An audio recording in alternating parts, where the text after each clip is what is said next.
Deadlift তার risky হয়ে যায় না? হ্যাঁ, কিন্তু এটা হচ্ছে ফাদার অফ অল এক্সারসাইজ।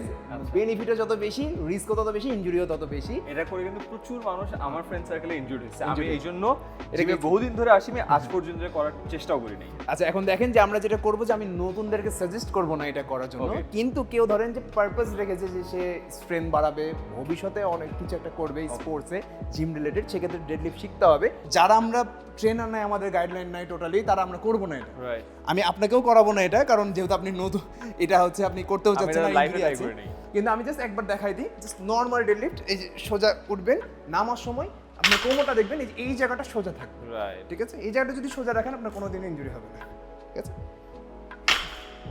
এটা কেন আমি দেখালাম, কারণ এটাতে আপনার আঙ্গুলের স্ট্রেংথ বাড়বে, আপনার ট্র্যাপিজিয়াস বিল্ড হবে, আপনার Right. লোয়ার ব্যাক বিল্ড হবে, আপনার হ্যামস্ট্রিং বিল্ড হবে, মানে একসাথে অনেকগুলো মাসেলের কাজ হয়, কিন্তু ইনজুরিও হয়, যার কারণে আমরা স্কিপ করব। কিন্তু এটা শেখাটা জরুরি। Right. যারা মোটামুটি 6 মাস হয়ে গেছে এক্সারসাইজ করা, হ্যাঁ। তারা চেষ্টা করবেন কোনো একটা ট্রেনার আন্ডারে এটা শিখে নেওয়ার, কারণ অনেক বেনিফিট আছে, আপনার প্রপার একটা পশ্চার তৈরি হয় এই Got it. এক্সারসাইজের ফলে।